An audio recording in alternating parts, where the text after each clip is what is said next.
Other people don't get to tell you what should be important to you.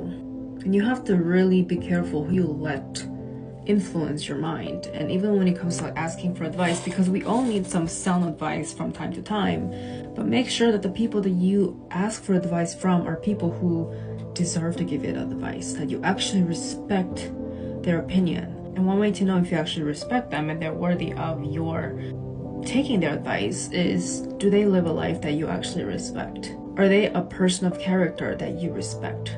We're talking about the character and the integrity of the character. And usually people's integrity is shown in their life. So which is why I said, do you respect the way they live their life?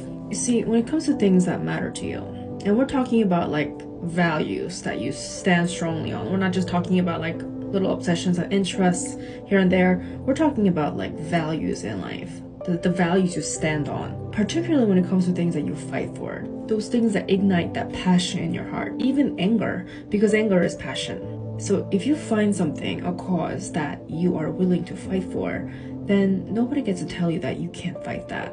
Nobody gets to tell you that you shouldn't do it. Nobody gets to tell you what is a waste of time and what is not a waste of time. You get to decide what you're going to fight for. You get to decide what's going to be important to you.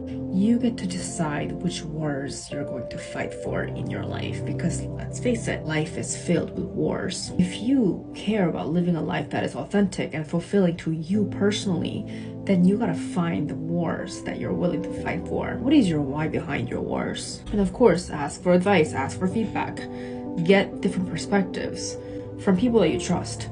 But don't put yourself out there to people who don't know anything about you. Do not go to those people seeking for approval and validation. Some of the most significant wars you fight in your life might be in silence, might be behind the scenes.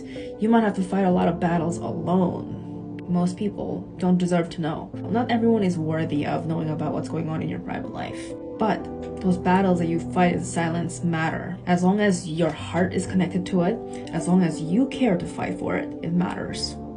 The things that matter to you, they don't matter because people tell you that they're important, but because they matter to you personally. Always remember that.